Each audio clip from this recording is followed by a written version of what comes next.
Hello everyone, I am Meg Vertigan from the University of Newcastle. As part of my job, I have watched and judged many students giving speeches. In my experience, these people often fall into one of two camps, the boring speech and the empty speech. Boring speeches are full of research.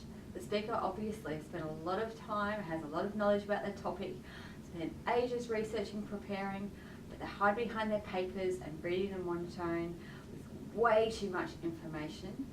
Frequently, this puts their audience to sleep. Empty speeches are the direct opposite of boring speech. This type of speaker has spent little time preparing, but attempt to make up for their small amount of content with jazz. This may be very entertaining, but these speeches rarely convince their audience of anything. Today, I'm going to talk to you about giving presentations, and I'm going to give you 4 tips.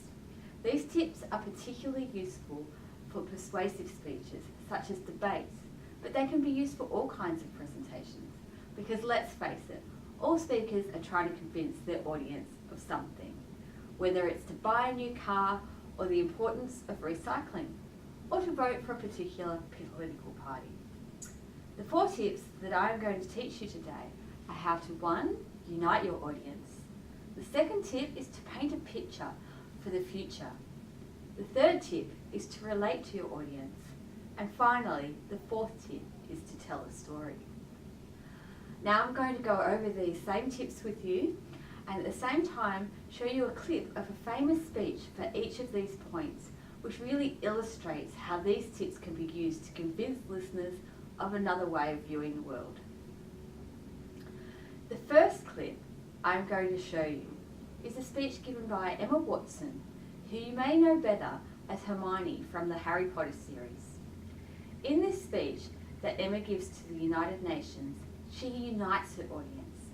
It's very easy to put down the other side when you are giving a presentation. It is one of the conventions used in debate, yet a speaker who can unite her audience gives a much stronger message to her listeners. We are launching a campaign called He for She. I am reaching out to you because we need your help. We want to end gender inequality, and to do this, we need everyone involved. This is the first campaign of its kind at the UN. We want to try and galvanize as many men and boys as possible to be advocates for change. And we don't just want to talk about it. We want to try and make sure that it's tangible. I was appointed as Goodwill Ambassador for UN Women 6 months ago. And the more I've spoken about feminism, the more I have realized that fighting for women's rights has too often become synonymous with man-hating. If there is one thing I know for certain, it is that this has to stop. For the record, feminism, by definition, is the belief that men and women should have equal rights and opportunities. It is the theory of the political, economic, and social equality of the sexes. The second tip I'm going to show you demonstrates painting a picture for your audience. Allow your audience to imagine a different future, a better future. This technique builds upon the previous technique of uniting your audience and goes one step further. This clip is of Martin Luther King describing the world without racism. I have a dream that one day on the red hills of Georgia, the sons of former slaves and the sons of former slave owners will be able to sit down together at the table of brotherhood. I have a dream that one day, even the state of Mississippi, a state sweltering with the heat of injustice, sweltering with the heat of oppression, will be transformed into an oasis of freedom and justice. I have a dream that my 4 little children will one day live in a nation where they will not be judged by the color of their skin, but by the content of their character. I have a dream today. Martin Luther King's I Have a Dream speech remains one of the most powerful speeches of all time, as it plants a seed in the minds of the listeners of a utopia for all that really captured the imagination of generations to come. Now, the third and fourth tips that I'm going to give you are more to do with the details of your speech. Both relating to your audience and telling a story are fantastic methods for breaking up some of your content, your research, or your data. The third tip, relate to your audience, is captured fantastically in John F. Kennedy's 1962 speech, wherein he's attempting to convince his audience, the American public, that going to the moon is a great idea. JFK had some hurdles to overcome.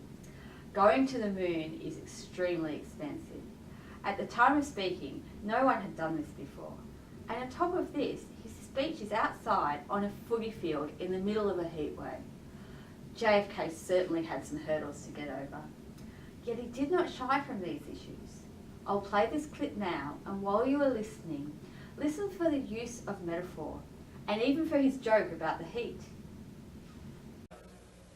But if I were to say, my fellow citizens, that we shall send to the moon 240,000 miles away from the control station in Houston, a giant rocket more than 300 feet tall, the length of this football field, made of new metal alloys, some of which have not yet been invented, capable of standing heat and stresses several times more than have ever been experienced, fitted together with a precision better than the finest watch, carrying all the equipment needed for propulsion, guidance, control, communications, food, and survival, on an untried mission to an unknown celestial body, and then return it safely to Earth, re-entering the atmosphere at speeds of over 25,000 miles per hour, causing heat about half that on the temperature of the sun, almost as hot as it is here today, and do all this, and do all this, and do it right, and do it first before this decade is out, then we must be bold.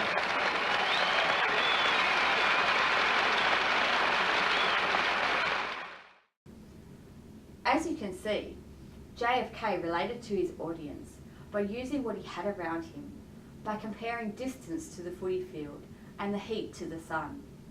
These techniques may seem simple, and they are, but they are also an effective method for bringing your content, whether it is to be heavy statistics or an idealistic proposal, to life. Now, the fourth tip is to tell a story. This is the most important tip of all.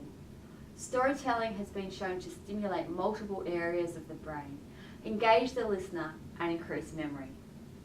Nova Peris was the first Indigenous female politician in Australia, and in her maiden speech to Parliament, she employed this ancient skill of storytelling to create emotion and empathy in her appeal for Indigenous Australians. Through my life, I've come across many people from all walks of life who have inspired me through their wisdom, some through their courage and their ability to overcome adversity. But none more so who has inspired me than my grandmother, Nora Peris, a proud Gidja woman. She was torn from her mother's arms and lived on the mission of Mullabulla in the East Kimberley. Mullabulla is a long, sad and painful story. She used to say this was her home for 12 years. A river separated her and her traditional Aboriginal mother, who was still living on country. She used to always say they were close, yet so far. My nana's clothes on the mission were stitched together, were from stitched together Hessian bags. From the Second World War, when the Second World War hit, the kids were released from the mission, and for 2 years she walked and lived off the harsh Eastern Kimberley land. These conditions and her will to survive shaped her, and it was where she met my grandfather, Johnny Peris. Johnny Peris was a Yarra man, a Beagle Bay mission survivor. He was a proud stockman. They met and had 10 children. 4 of their children were taken away and sent to Garden Point Mission on the Tiwi Islands in the Northern Territory. One of the 4 children who was taken and is here today is my mother, Joan Paris. She lived on the mission for 8 years. She worked every day and never received a cent.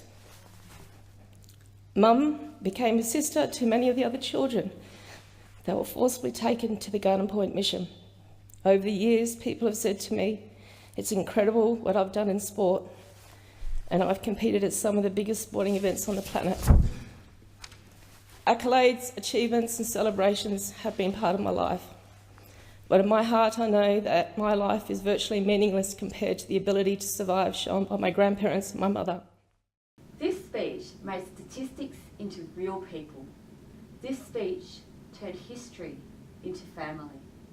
People will forget about the numbers, but they will remember the children sent into the outback to fend for themselves during World War II.